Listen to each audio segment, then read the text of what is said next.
Au menu du coup de cœur d'aujourd'hui, je vous ai préparé un classique. Alors oui, un classique, mais on va commencer par voir si, justement, vous connaissez vos classiques.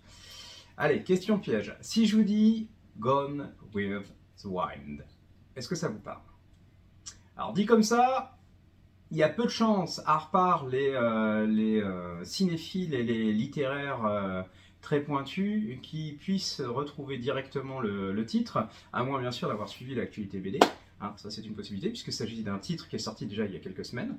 Mais c'est surtout un grand classique. Un grand classique, c'est une adaptation littéraire, c'est un film, plusieurs films, plusieurs adaptations, films, téléfilms, j'en passe et d'autres, oscarisés, pulitzerisés même on peut dire, pour ce qui est du roman originel, hein, en tout cas de l'autrice.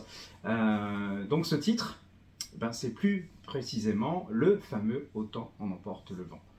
Alors oui, je sais, il y a plein d'idées préconçues sur ce titre, pour certains un peu mièvre, très imagé en fait par l'histoire cinématographique. Mais je dois avouer que du coup, c'était pas évident de l'adapter.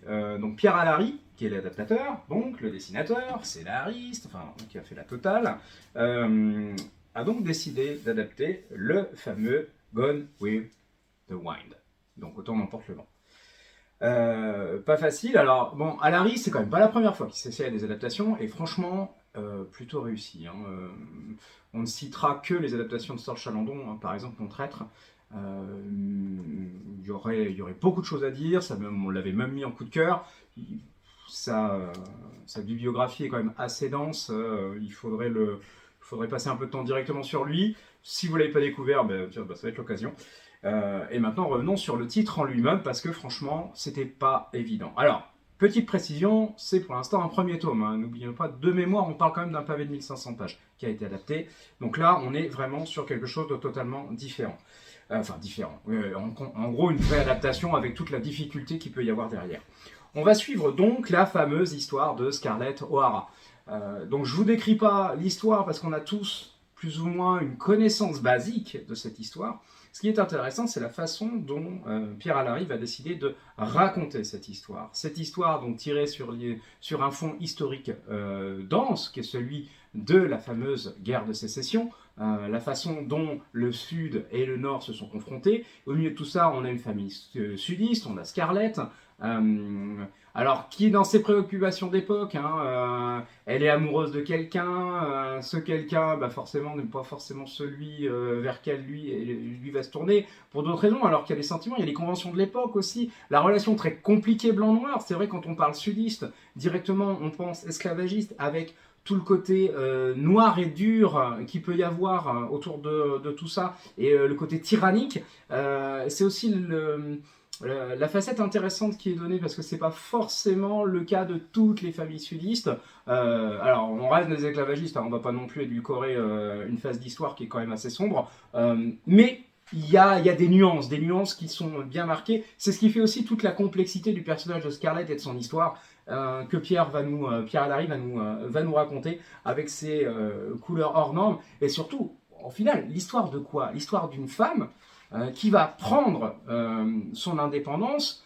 Alors, non pas parce qu'au départ elle le désire, parce qu'elle est vraiment dans son époque, mais parce que la situation nationale est telle qu'il n'y a pas d'autre solution. Il faut qu'elle prenne les rênes. Sinon, elle peut se laisser mourir dans un fossé, hein, clairement.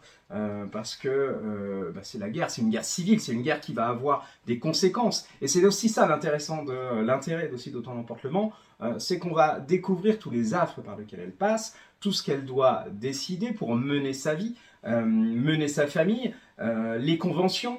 Et au milieu de tout ça, une guerre qui, sur un fond qui est théoriquement juste, mais où on va voir des exactions extrêmes et des personnages, ben voilà, héros, salauds, rien n'est net, hein, nordiste, sudiste, au clair, il y a des profiteurs des deux côtés, il y a des lâches des deux côtés, il y a des traîtres des deux côtés, et au milieu de tout ça, on a l'histoire d'une femme, une jeune femme de bonne famille, dirons-nous, qui va devoir apprendre à vivre, réapprendre à vivre, apprendre à se construire. Puis surtout, elle a quand même un but, elle a un objectif et franchement une certaine capacité. C'est tout ça que Pierre Alary va nous conter dans son album. Et franchement, c'est maîtrisé avec brio parce que pas facile d'adapter une œuvre aussi emblématique qui peut être aussi avoir des prismes de lecture en se disant ouais, oh là là, autour n'importe le vent et patati et patata. Non, non, franchement, il y a une intensité dramatique, il a su la mener, les couleurs sont là,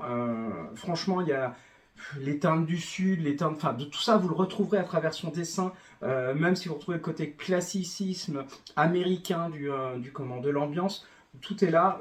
Il a vraiment su mener la dureté de la vie et pour toutes les personnes. Donc franchement, très belle adaptation à découvrir.